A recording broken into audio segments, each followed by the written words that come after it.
kids, comics. Silver-haired Bronze Age babe here, coming at you live with my friend Rob. Hello, Rob. Hey there. How are you? It's another summer Sunday. I'm doing well. How are you? It is, and it is. Did I say Sunday? No, it's a Saturday. I don't know what God. day it is anymore in the quarantine. It's Blue Day. I literally lost track of the days a couple days ago.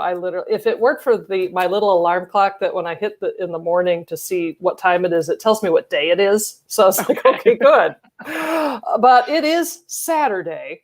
It is Saturday. It is 5:00 in the Eastern time zone of the United States, which means what? Cocktail time. Cocktail hour. Cheers. Cheers to all of you. Thank you for joining us. This is gross. Sorry. This is a sparkling rosé that I actually haven't been drinking alcohol for like a month. Partly because I drank too much. How are you getting through? Well, partly because I drank too much during the pandemic. But this is a sparkling rosé that I bought at the grocery store just kind of on a whim because it was a single serve. Yeah. Well, I could tell right now it's way too pink for me, but yeah. Well, it looks good. So if I frequently go like this while we're talking, it's not reflective of what you've chosen. Well, better not be. Before we get into why we are here, let's say hello to the folks in the chat. Tim, the comic collector, is here. How are you, Tim? Thanks for joining us. The gray man is here, as he says, hey, adults. I love him. I wish we weren't so far apart, separated by the Atlantic Ocean and all, because I'd love to hang out with him. I think it would be fun. Wait, no, I think Gray Man is in Australia, I thought. So that's no, he's in England, and Werewolf by Night is the one who's in Gray Man. Oz. Yeah. All right. So yeah, we have friends from all over the globe. So and Magic Lasso is here. Magic Lasso, oh, so great to see you. He has been adding to his Wonder Woman collection. The videos that I've seen of his is fantastic. I know he's having a ball with his collection, so it's great. Luxinda Swirl, my friend who made the Superman mug and also made this for me, which none of you can have because it's mine. And I love is that the same one that you display in your videos all the time? Yes. Yep. You know what? It's interesting because I'm seeing more colors today, right now, than I do when I watch your weekly videos. That's actually beautiful. I didn't realize it had so much color because on the video it looks almost like black and yellow. Yep. But that's incredible. No, she is super talented, and her Etsy store has been doing great guns. So if anyone is interested in one of a kind stuff like this, check out my friend Luxinda Swirl. She's got a channel on the YouTube and has amazing stuff. Werewolf by Lunchtime, we were just talking about you. Did you hear us? Burning. Yeah. Thank you for staying. Wait, it's early there, isn't it, Werewolf? Yeah. Yep. Yeah, you're up early. But thank you. We're and Tartan Phantom is here. Is that a Batman bong? I think your friend Luxinda Swirl could make a lot of money with. Are you paying attention, Luxinda? Because I think Tartan has just come up with another line of material products for you. Because holy smoke. I'd be like, I'll take a Doctor Strange bong, please. Thanks. Oh my God, that's the winner of the day. Drink to you.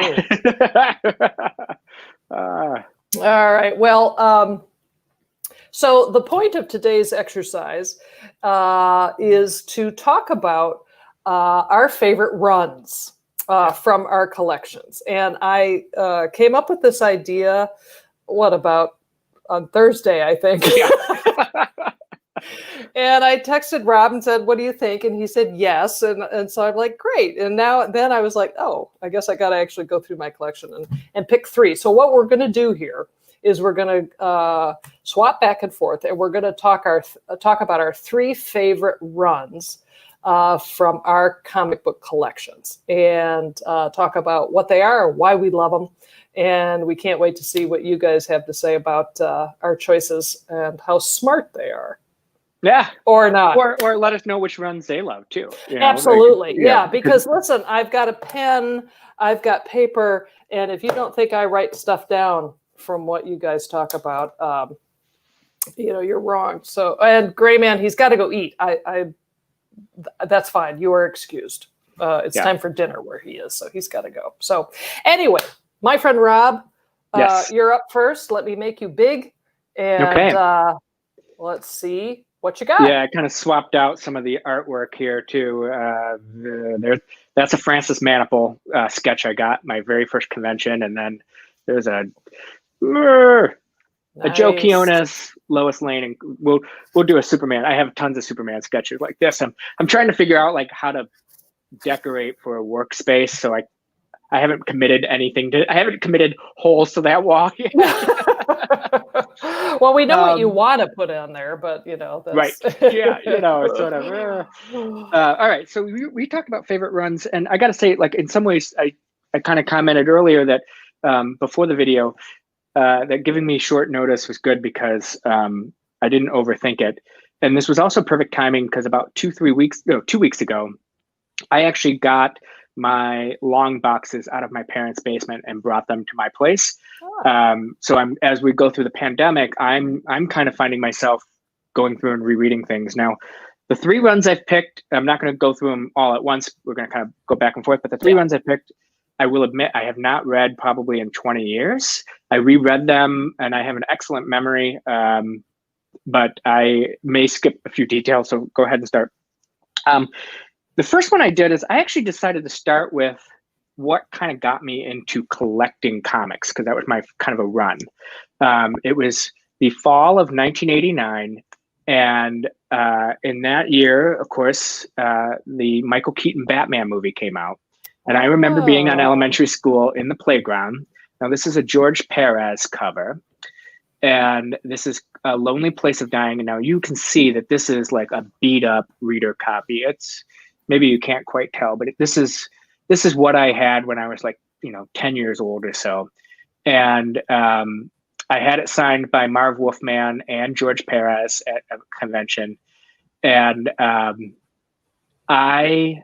this was a great storyline. And what got me caught onto this is because, what, are you okay? Yeah, no, I'm like, oh my God, that looks so great. And it's signed and everything. Signed. And basically what got me into this was there was a kid on the playground named Eddie Munson, not Eddie Munster, who said, yeah, I bought a Batman comic at like what we call in Michigan, the party store, which other places would call like your convenience store, liquor store. But they were like, I bought this Batman comic and Robin is dead, but Dick Grayson is grown up and it's so strange. It's totally different. And I thought, what, Robin's dead? Because all I ever knew was like this kind of Robin costume from the Dick, the Burt Ward show. Mm-hmm. And so I ended up, A Lonely Place of Dying was my entry point into comic book collecting. And I would return to, and I, like you, Sarah, I've got like reader copies and I'm holding up my reader copy. This is another beat up one. Now this is the new Robin, Tim Drake. And so with this new Robin, this is like the better copy, but this is my reader copy. With Tim Drake, this was like the entry point into the DC universe for me. And here was my first idea of like what a crossover was. Again, this is Batman and Nightwing, Dick Grayson. And I immediately would go into the comic book store because there were references. I didn't get this issue, so I needed to get the first part. Mm-hmm. And then I would go into the comic book store, and in that story, the premise is Batman is reeling from the loss of Jason Todd. A young man, Tim Drake, says, Batman, you can't be without a Robin. And he's trying to convince Dick Grayson to take up the Robin mantle. And Dick Grayson is like, no, I'm not going to do that. And so Tim Drake kind of steps into the role. But right before that arc was this one. And this is Batman Year 3, which is all about how, this is kind of like the post-crisis revamp of how Dick Grayson became Batman. And then you can see this is a really beat Robin, up. Yeah. Thank you. Yes. And you can see this is a really beat up copy where I got this from Jimmy McPartlin all these many years ago. And there he is now as Nightwing, and he's tracking down his parents' killers and things. And so I even go back further to the arc before that. This is a John Byrne Jim Aparo. Now, you like Jim Aparo from your I Brave do. and Bold. Yep. It looks better if I hold it in this corner. Sorry, guys. Now, this is a great silent issue. It's called The Many Deaths of Batman. You can see here's a great Jim Aparo cover with all these bodies that show up in the morgue in Batman costumes. It's a great, just a great 3-part story. I become hooked and I subscribe to Batman like you did, Superman. And so all these Batman comics. So this run that I'm talking about is basically the year, like the fall of 1989 through December of 1990. And there were many different creative teams. This is an annual. This is a Neil Adams cover. Yep. But this, in the summer of 1990, there was a 3-part Riddler story called Dark Knight, Dark City. This is Peter Milligan and Karen Dwyer. This is a great kind of supernatural, weird Riddler story that actually has an influence on Scott Snyder's run of Batman. Okay. It's Mike Mignola. If you recognize this artwork, he would go on to do Hellboy.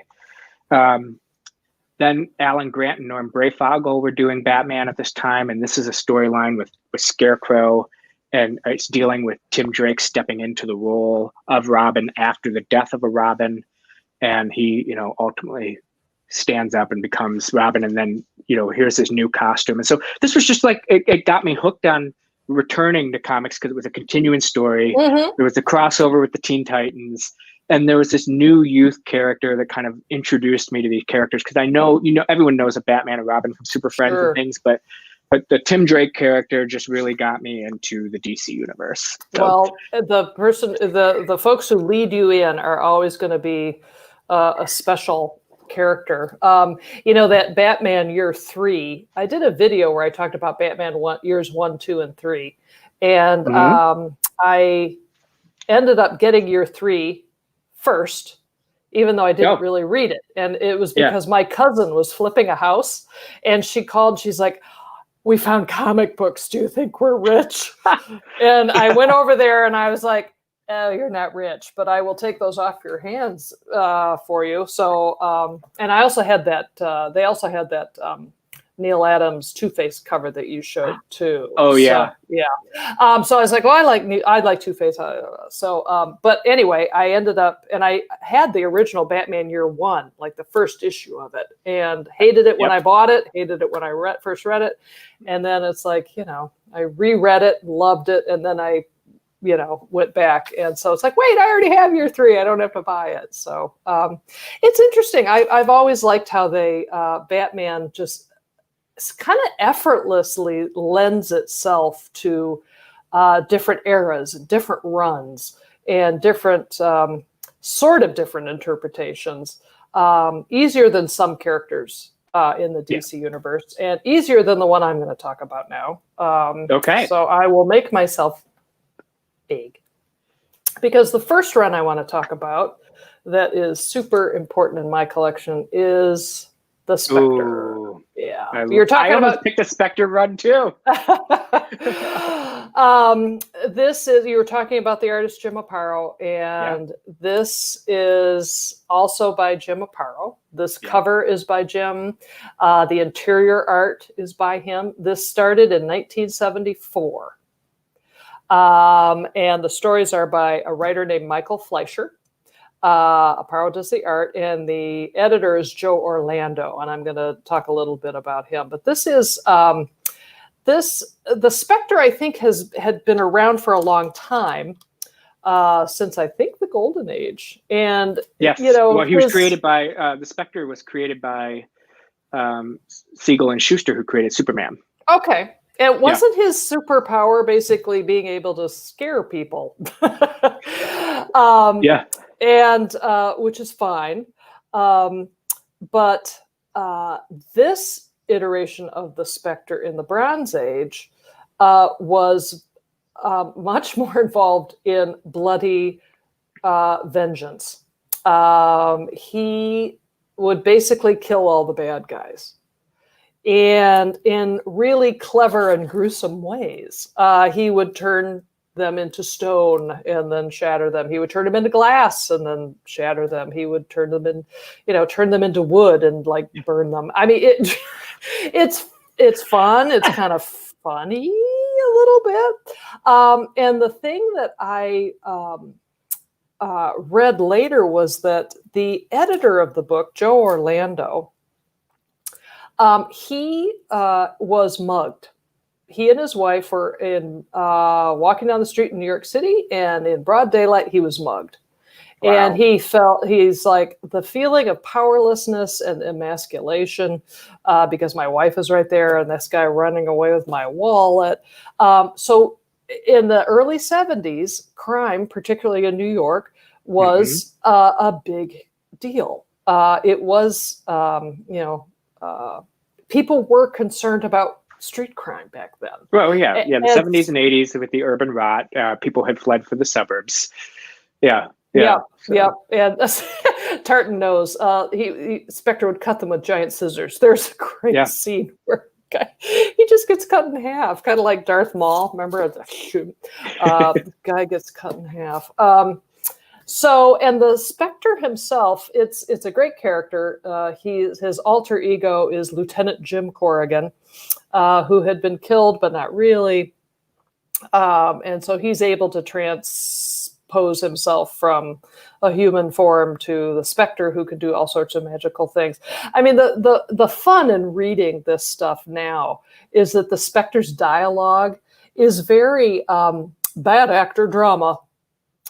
Stuff like, "You now, vermin, taste my unearthly vengeance," before he, melts their hands or something like that. Those are great covers. That's a great one.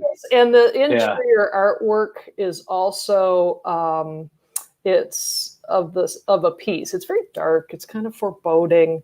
There's was it a lot that of commented? Funny stuff going on here, but someone commented about purple. Like, there's a purple cover that's not being used for Night Sky. Yeah, well, there you go. Yeah. The other thing is and now this only lasted, I don't know, 10 issues or so. And they did get commentary. Tartan is saying, important to note, series came out not too long after they had relaxed the code. Yeah. I was going to say that. Yeah. So they were having fun with some of the violence. Yeah. Yeah. And so if you read the letters to the editor, most people are kind of liking it. At least the ones they print. They print a few from people who are like, really? Come on. But as Tartan says, the publishers were challenging kind of the boundaries. And it was interesting to read the letters to the editor, because Joe Orlando, the editor, was the rationalization that they were using to respond to writers who were like, gee, I don't really think this is great, is that they were like, yeah, but the Spectre's logic of eye for an eye is very, it's consistent throughout the piece. So, so what? They did a pretty good job of trying to build in other supporting cast. Like, they gave poor Jim Corrigan a potential girlfriend named Gwen. Oh, okay. Really? Spider-Man, anybody? Yeah. And but their meet cute is that her father has been murdered by bad guys because they electrocuted him or blew him up in their pool. And so she's there in her massive living room being interviewed by Jim Corrigan, and she's wearing a bikini and because daddy's dead, and she's like, oh, by the way, are you single? I was like, okay. So she just, and she finds out that he can't, have a relationship because he's actually a ghost, and she spends like the rest of the story are like, oh God, it's so terrible. I fall in love with a ghost, and she just follows him around and tries various ways to try and find if there's a way to turn him back into a human. And so this is number 440. This is the last issue in this particular run. Now the Spectre keeps, shows up again in different forms, and I'm ignorant. I don't know nothing about. So I will say I almost picked a Spectre run from the 90s where it was written by John Ostrander, who would go on to do Suicide Squad. And John Ostrander is the one that kind of rescued Barbara Gordon and they kind of discarded her, and he and his wife Kim Yale turned that character into Oracle. Okay. And what I loved about the Spectre in that series that I would read,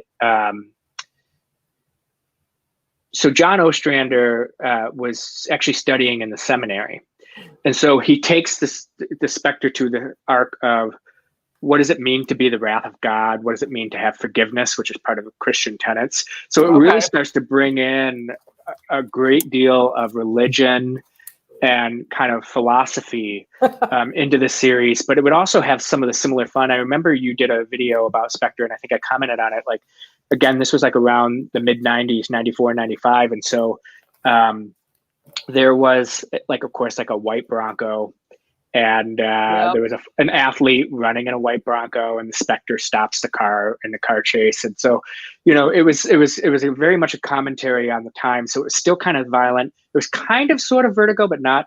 Also, fun fact, Spectre number 54. And I almost picked this run because it's a great run. That is the debut of the Michael Holt version of Mr. Terrific. And I have a weird history with Mr. Terrific that I'd love to talk to you about someday. But yeah, that run of Spectre is a great run. He's a great character. I mean, it sounds like, even Tartan Phantom is mentioning that later some of the issues that were abandoned became the Wrath of the Spectre miniseries. Do you have that? You do have that. Look at you. Do I have it? Come on. And it's Jim Aparo. What are you still taking too. me for? Yeah. Yeah, it's the same creative team. It's Aparo doing the art and Fleischer doing the stories, because I think they had a couple stories that were in the can, but they had stopped the run. So yeah, but it came out in the 80s, I think. It's great. It's really great. And Magic Lasso is asking if this is Starro. It never occurred to me until you mentioned that. But the very famous Justice League of America cover with the octopus and the big eye. So I guess there you go. So, what's interesting about it now is that, they ran into, I think what they said later on was that, the management of the company was like, can you guys really, should we be doing this? Well, they were basically doing an anti-hero. And, years later, we are rooting for Tony Soprano. You know what I mean? Yep. It's like, yep. There you go. So before we switch over to you, Rob, for your next choice, I want to say hello to Jackson, the Jackson Roy Kirk. Comic runs, I thought I was going to have to exercise or something. No Green Arrow training montage. There's no training. There's no need for Imodium.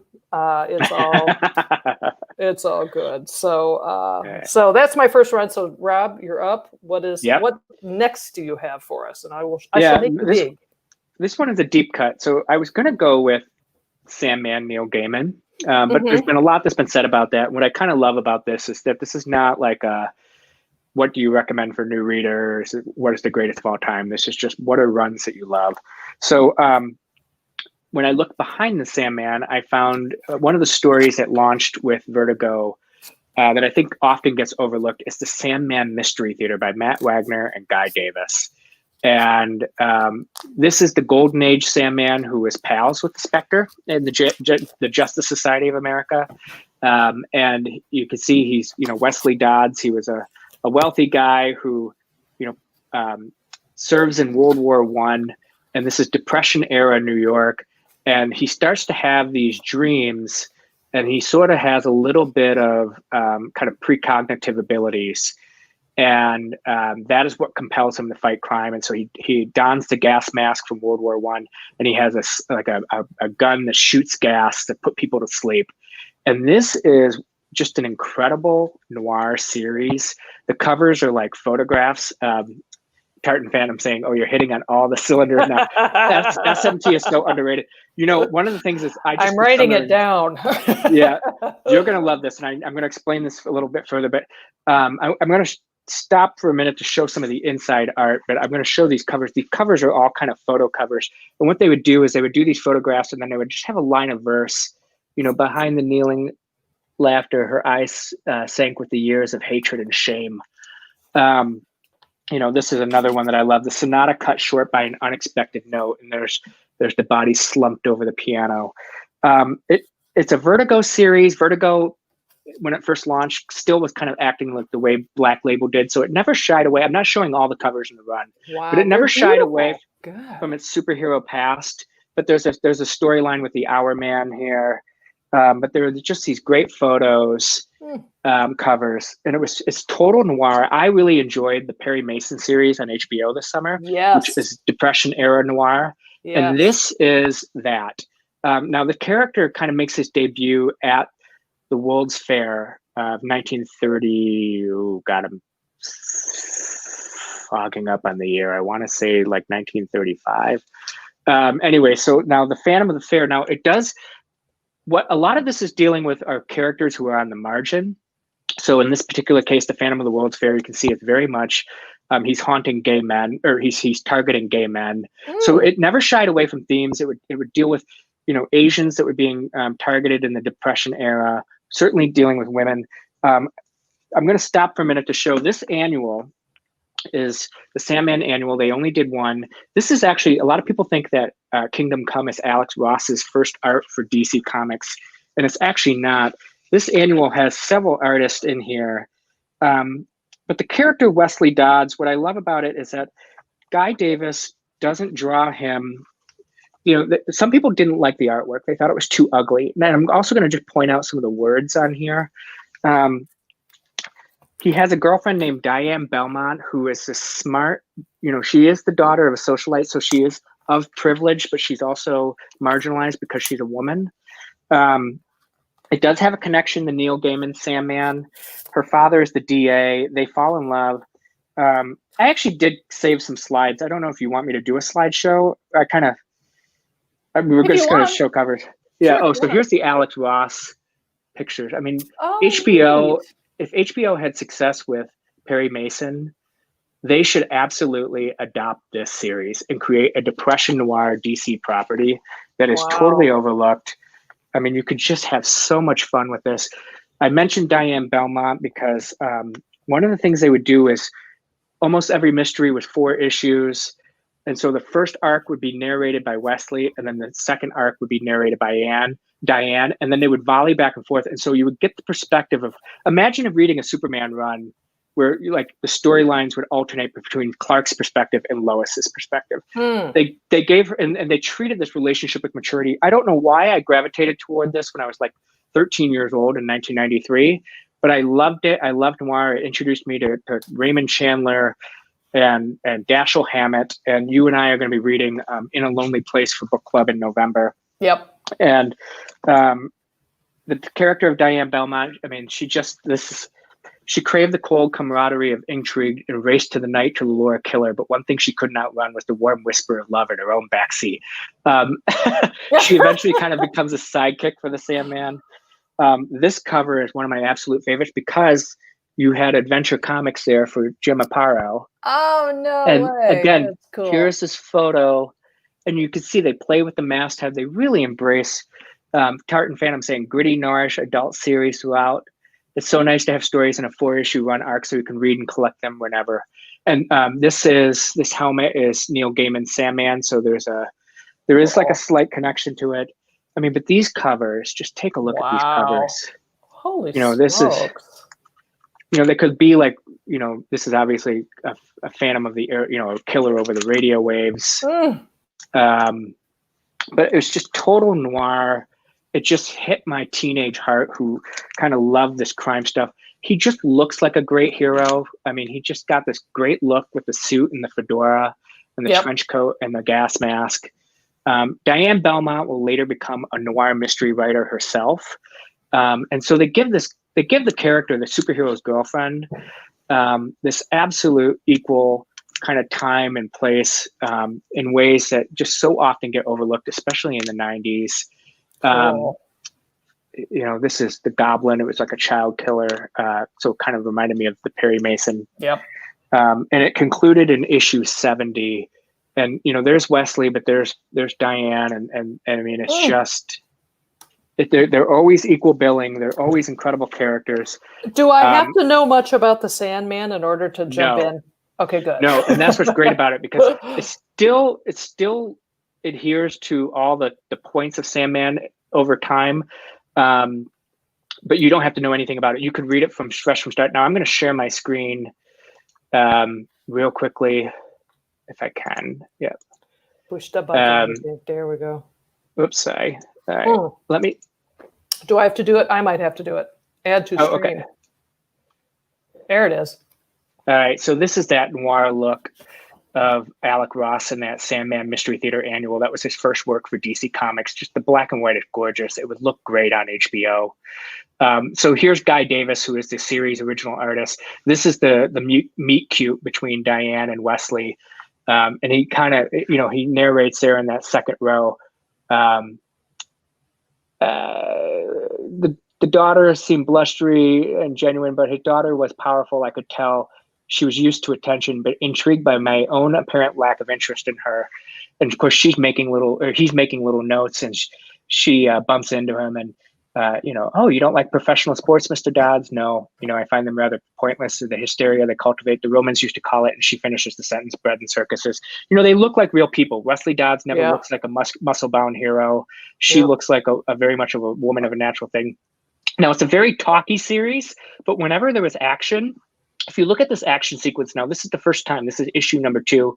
It's the first time Diane meets the Sandman and his alter ego. And you'll notice in all the action sequences tend to be silent. There's very little dialogue, very little narration. Yep. And so Guy Davis would just let these things play out. This is her being Sandy. She's on the roof with Our Man and the Crimson Avenger. So she kind of becomes the first Sandy, which is a little bit of a retcon, but no, you don't need to know anything.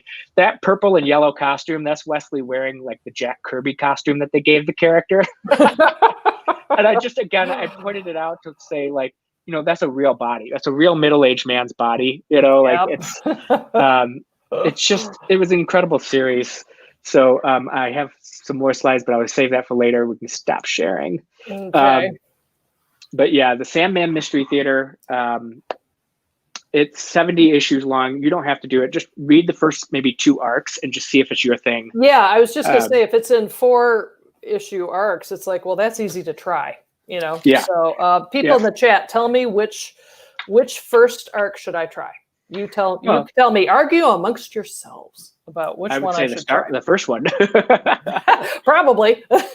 Tartan Phantom saying, if you like Sandman Mystery Theater, you'll like John Ostrander's Spectre series and James Robinson's Starman series from the same era.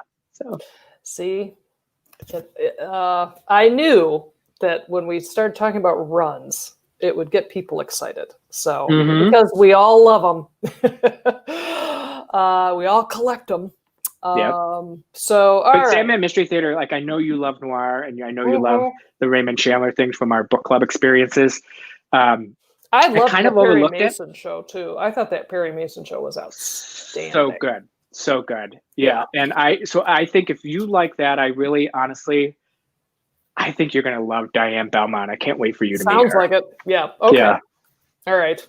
I'm in. All right. So my next up, I'll make myself big, is I came upon this. I didn't read it at the time.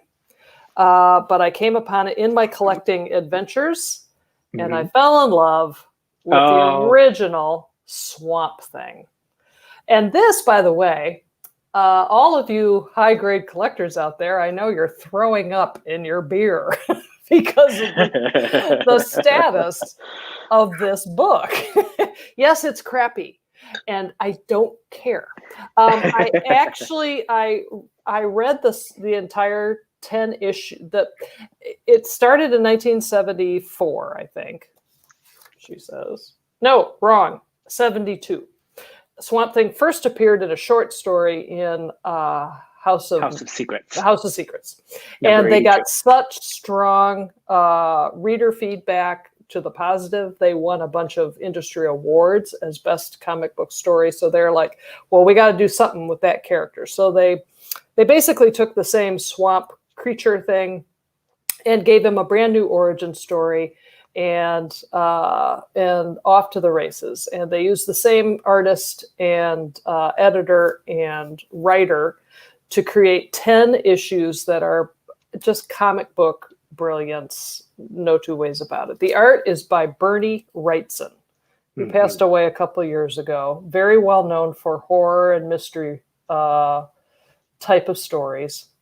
And I just want to show you, everybody knows this. I don't know why I'm bothering, but I just love it so much. This is what, that's the splash page of the first issue, and who's not going to want to keep reading?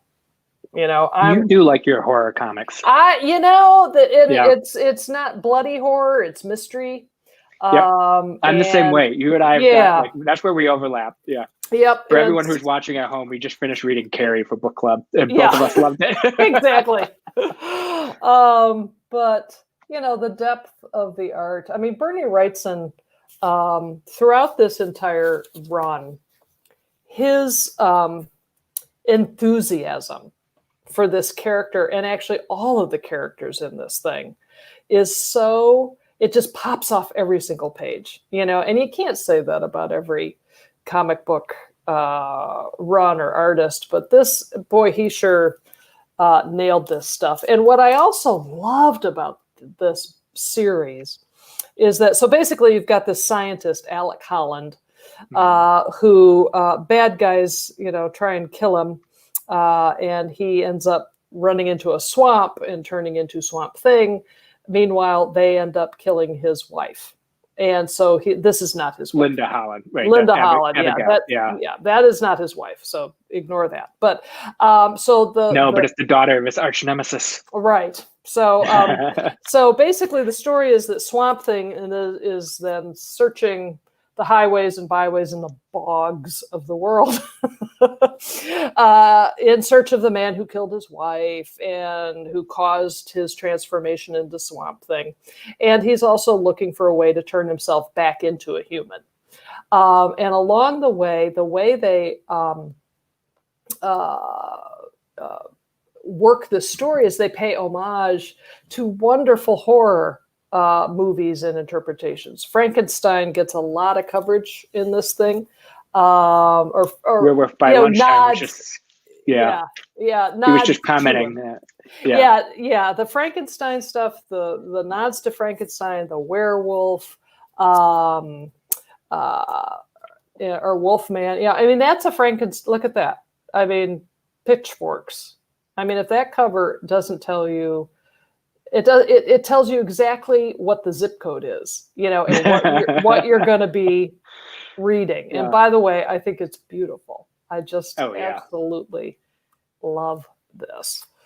And the grotesques that are in this too. The supporting cast is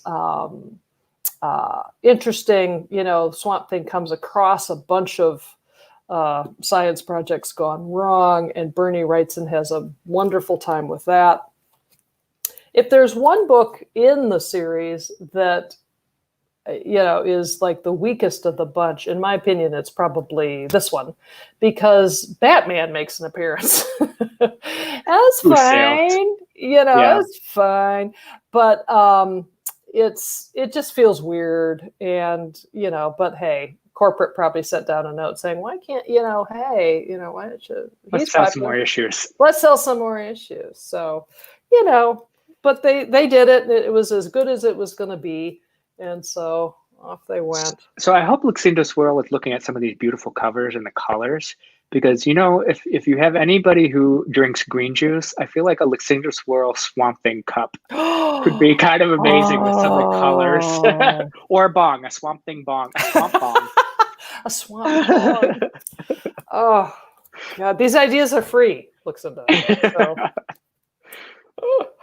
This is also very iconic Yeah, and that's where I was talking about, like some of the, like again, look at some of the swirls with the trees and the water. I mean, that's actually looking at that. I was like, oh, that would totally work with Lucinda Swirl stuff. But yeah, that is one of the iconic Bernie Wrightson covers. That's gorgeous. Now, what number is that? Is that number 9? This is number 9. So the ones that you care to get are, so Lucinda is like, oh, you're welcome. Yeah, the ones that, the 1 through 10 is kind of acknowledged as the best of the run because Bernie Wrightson, I think, left after issue number 10. Here's issue 10. And Len Wein, the writer, left after issue 13. So it kind of lost its luster. 1 through 10 are the stories that are collected, and you can find them easily.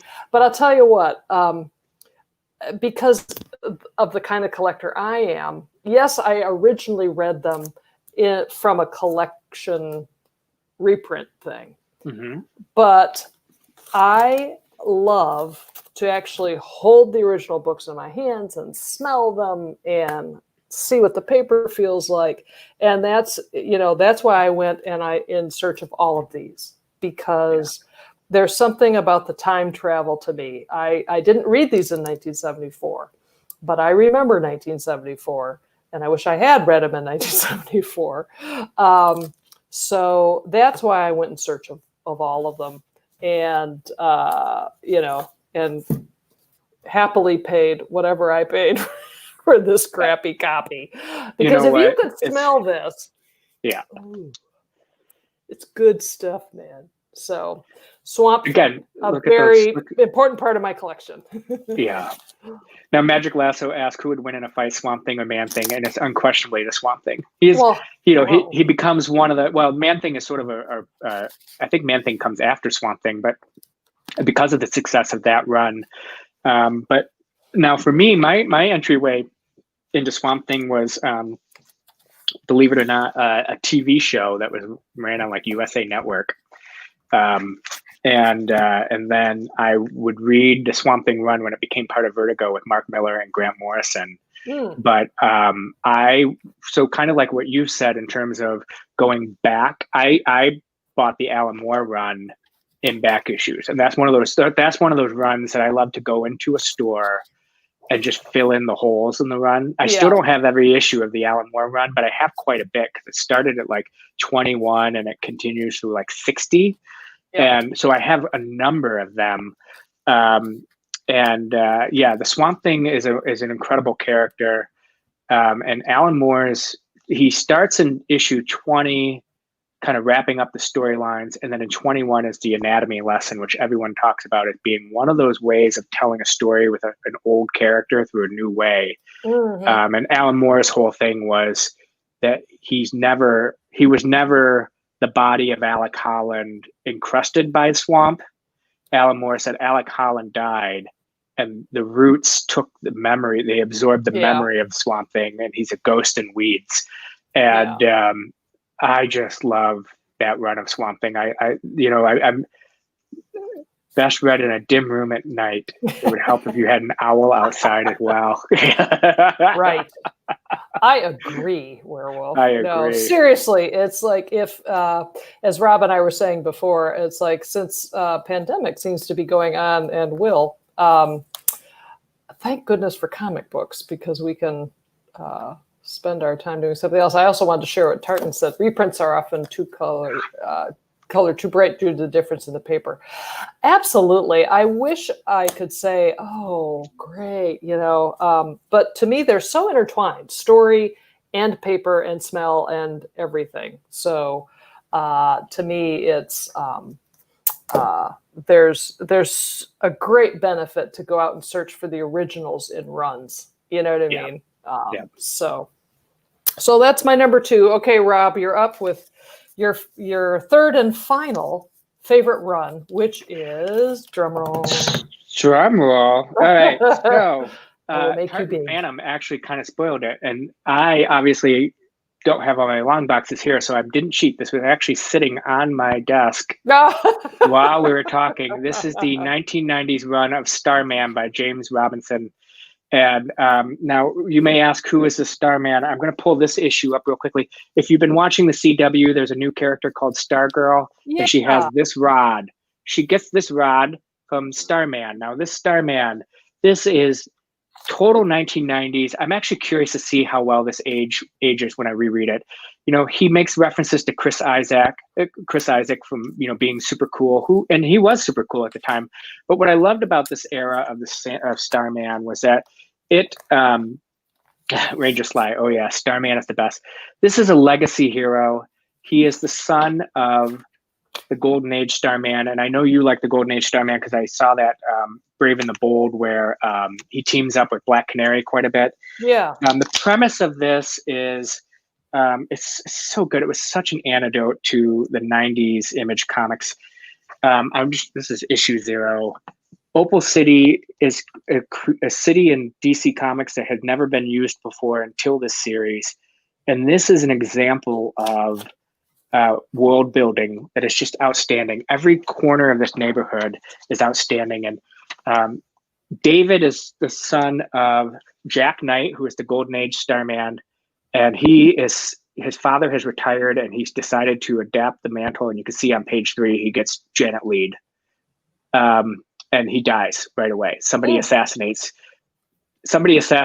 David Knight, the son of the Golden Age Starman.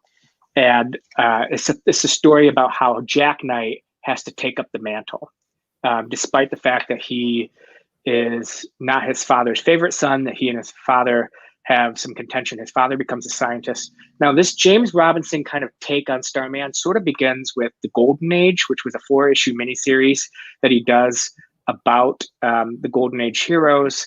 It's sort of, the Golden Age is to that era as New Frontier was to the Silver Age. Okay. So that might be one that you might want to check out. Okay. It is incredible. It's expansive. The Shade, who is the Flash villain of the Golden Age, becomes one of the supporting characters. And this man, he kind of becomes who I wish I could be.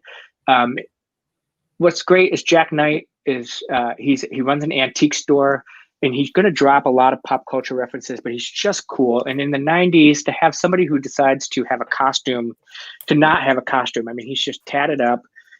He wears like a World War II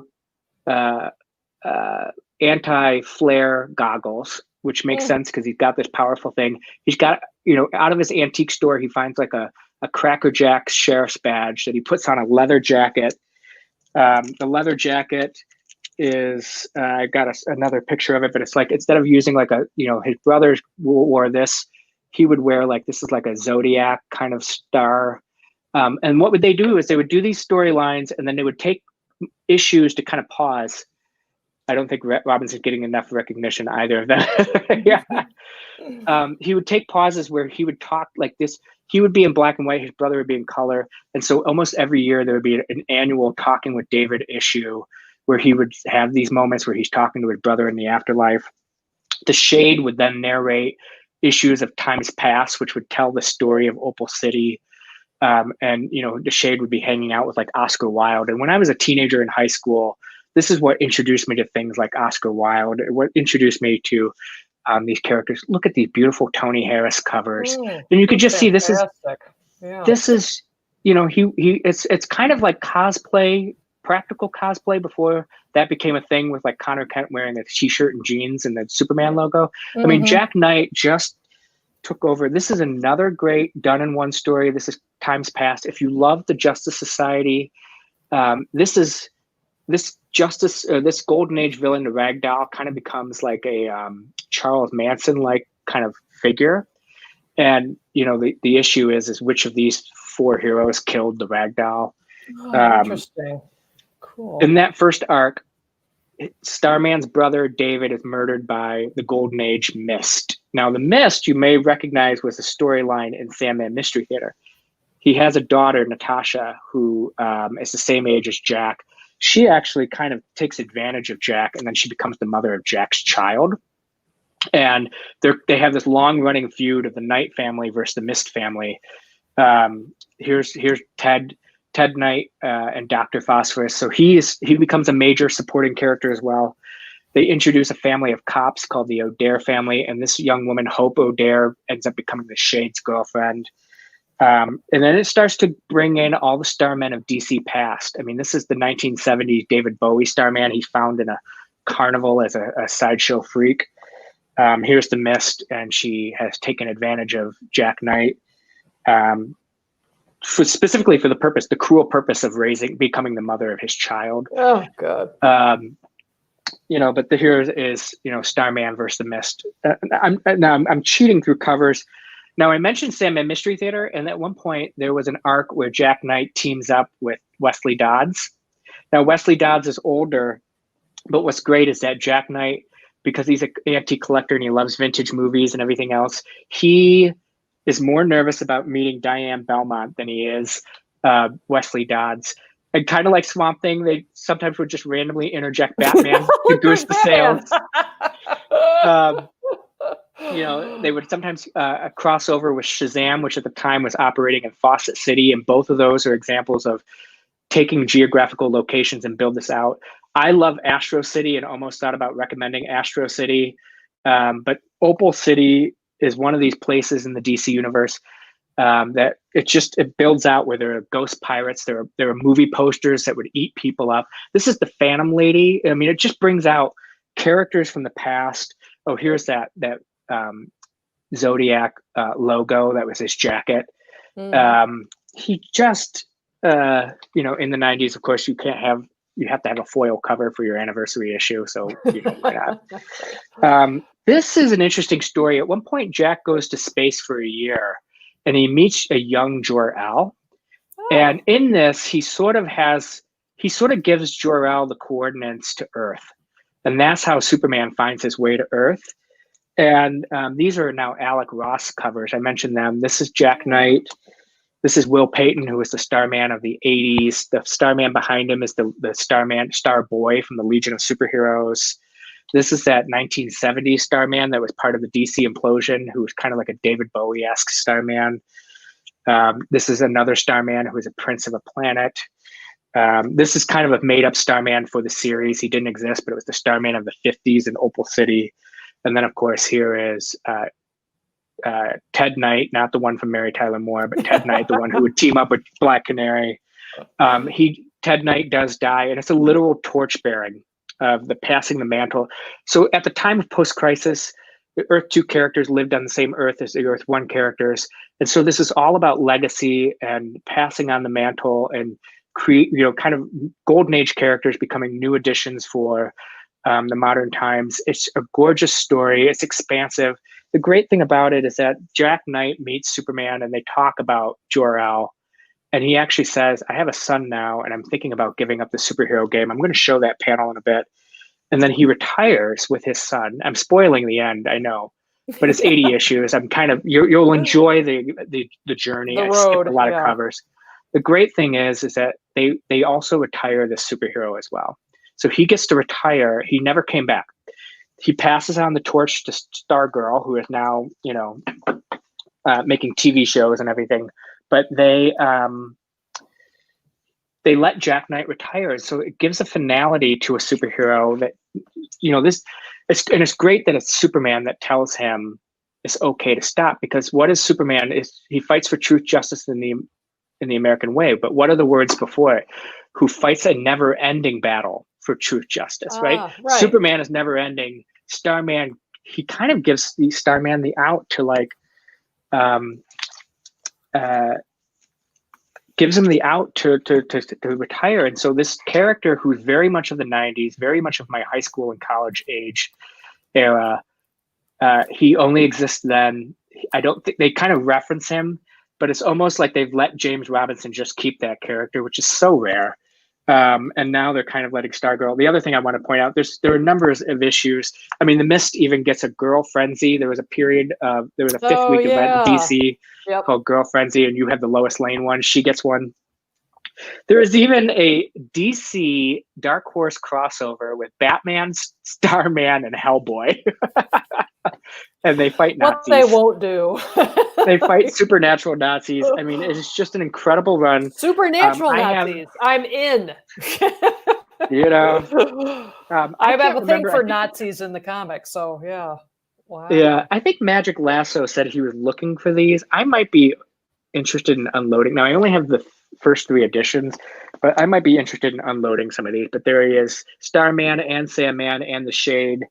3 characters that got me through the 90s when it was all Image Comics and X-Men. I just loved, there's one of the Ghost Pirates on the back there with Batman. I loved this series so much. Starman, it was an incredibly written story. Oh, I wanted to share some slides, if I may still. Sure. All right. So. Oh, I'm going to have to, when you get it up, I have to do something. Okay. As the director of your show. I'll tell you when. Stream. All right. We're going to click when. All right.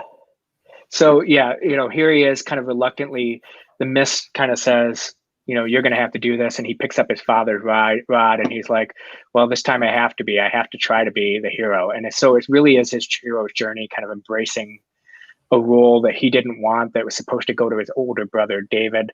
I often said that if I was ever going to have a child, I would name him Jack. Again, it was kind of that 90s thing. Now this character makes his debut in 1994. Quentin Tarantino had a way of kind of dropping things off, like Bergman-esque, weirdo, half-finished bits of sentences, strange stares, pregnant pauses. That might work in a Calvin Klein commercial, but not with me. Actually, I'm thinking of Finelli-esque. How embarrassing to get my esque mixed up. Some people might find it a bit insufferable. There's this great moment where I said Batman just randomly shows up, where they're debating Woody Allen films, and he's like, radio days.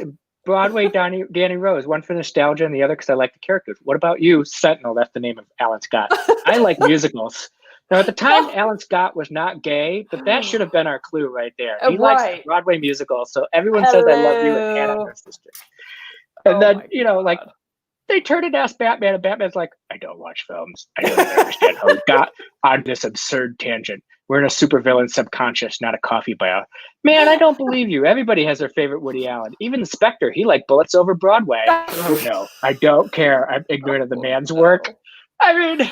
Oh, I love it. Oh, my God. Here he is. He says, I'm thinking of giving it up. Super heroics. I have a son. He needs me now. I don't want him to become an orphan. I don't know. Something's gone. Maybe some part of me. I'm not motivated like I was. Suddenly, there's an untold vista of possibilities lying ahead, and none of them involve crime fighting. Is that wrong? And Superman says, you heard the calling. Sometimes that never dies. Sometimes it does. And he gives him the out. And so Jack passes on the mantle to Stargirl, Courtney Whitmore. And it's great because, I'm perfectly fine if there's never a new Jack Knight story. I'm going to stop sharing. I would be perfectly fine if there was never a new Jack Knight story, but I love that run. James Robinson, Tony Harris, Starman. It was incredible. So, well, I know you may not have. Thank you, Werewolf. Just a beard. Funny. The chat has been on fire because you have clearly touched a nerve, and clearly. I need to catch up on these stories and these characters because people are loving what you're talking about, and and there's lots of toasting going on to Starman. So, Starman. Yeah, it really is an incredible character. Well, and this is why I asked my friend Rob to join me for stuff like this because I know nothing about anything after 1979, and even then, it's even 78, 77 can get a little squishy. So that's why my friend Rob and I have such a symbiotic relationship because he knows all about my stuff and I know nothing about his. So Tartan Phantom's talking about, let's show that, deconstruct, reconstruct, again from the beginning to the end. That's creativity, man, right? Yeah. And the Mastodon, by the way, welcome the Mastodon. Thank you for joining us. You've been burning up the chat. We really appreciate it. And La Raza is here too. Thank you so much for joining us. We're glad you're here. So it's great. And wait, Rob, let's pat ourselves on the back. Thank you, Tartan. Thank you. All right. So, well, I gotta say, Tartan Phantom obviously has great taste. I mean, he called Starman before I did. You guys are simpatico. I think. Yeah. And I think Ranger Sly asked Rob. I don't know if you missed it while you were talking, but he wondered if you have your own channel. So I do not have my own just channel. A thought, Rob. No, I'm happy to be a special guest star on yours. Okay. Or if Ranger Sly has a channel, I'll show up on his too. I mean, it is a pandemic. What else are we doing? Yeah, what else you get to do? Okay, so for me, finally. Yes. Yeah. What's your number one? It's going to be surprising. It's going to be surprising, I think. Okay. Because it surprised me. So it's not Lois Lane. It's not Lois Lane. Because how can I pick a run that's like 115 issues? So I picked one that was 70 and one that's 80. I'm gonna just take a guess. Can I guess? Go ahead. All right. I'm gonna guess the Batman family. No. Okay. Nice. All right. No. It is Sand Guy. Okay, so this is Superman number 233 from 1971, January of 1971. This is a very famous issue. It's a very famous Neil Adams cover. It's famous because Kryptonite is Nevermore. We basically, Tartan thought Bonnie Taylor, Stuart. It was close. It was close. That's a good one. But this is Denny O'Neil's first stab at the Superman title back in 1971. Kurt Swan and Murphy Anderson are doing the art. And it seems to me that the art is stepped up. Like Kurt Swan, is, I think he's inspired a little bit by Jack Kirby, maybe Neil Adams. But look at that green panel there. I was just going to say that one's my favorite. Yeah. Something's going on. So it's telling you on page 2, we're going to try and do something different. And the story is, a science experiment goes bad. Superman, we think he's dead, but he's not. And he is he dead in the desert? No, he gets up and he, solves the mystery of the issue. But what you start with is, in the epilogue, you get this, where Sand Guy is rises from the desert and walks off. And so for the next, I think this is 8 issues. Sand Guy keeps popping up. Superman has he has to solve mysteries. He has to solve problems and crimes. But the Sand Guy, that's a great cover. It really, I've never seen that one. Yeah, Neil Adams covers throughout this, and Sand Guy keeps showing up, and O'Neill does a great job of establishing this mystery. There's a beginning and a middle and an end to this arc, this run. And the beginning is, gosh, what is that? And why does Superman feel lousy every time he's around? And it turns out that the Sand Guy is draining his energy. And this is, Sand Guy isn't on the cover of this one, but is an important part of the story. Again, another Neil Adams cover. That one I don't quite as love as the one before. That one before, that's a stunner. Yeah. And this is another Neil Adams cover. Again, Sandman is in this story, but not on the cover. But he plays an important role. Mastodon, I think it's about 8 issues, and it's not sequential. So they skip around a little bit, but they wrap it up in 1971. But this is number 238 from June. And so Sandman and Superman have finally started to communicate with one another. And they are enemies. And I don't want to ruin the story for you, so I'm just not. I'm just going to say that this is actually a Infantino and Anderson cover. But you can see how Sandman's taking shape. Yeah. And one of my all-time favorite covers has, again, Sandman is in the story, plays a very important role, but is not on the cover. But I just think this is hysterical. One failure, and you forget all the good I've done. You miserable ingrates. I hate to say news coverage will do that. I always love a 70s emotional Superman cover. I know. And there are quite a few of them, and that's a Neil Adams, right? Yeah, that's a good one. Yeah. Well, yeah, kind of like maybe I should have used that as the runs. It's like, what's wrong with and then the story winds up with 2 issues. This is number 241. This is a Neil Adams cover. And you can see how Sand Guy is taking on more and more of Superman's physical structure and the color of his, he's on his way to becoming a doppelganger. And then it winds up with this issue. Which is a great cover. Yeah, everyone loves it, and it's never been one of my favorites. But I love the story. The story of the Sand Guy comes to a conclusion. It is all explained to you.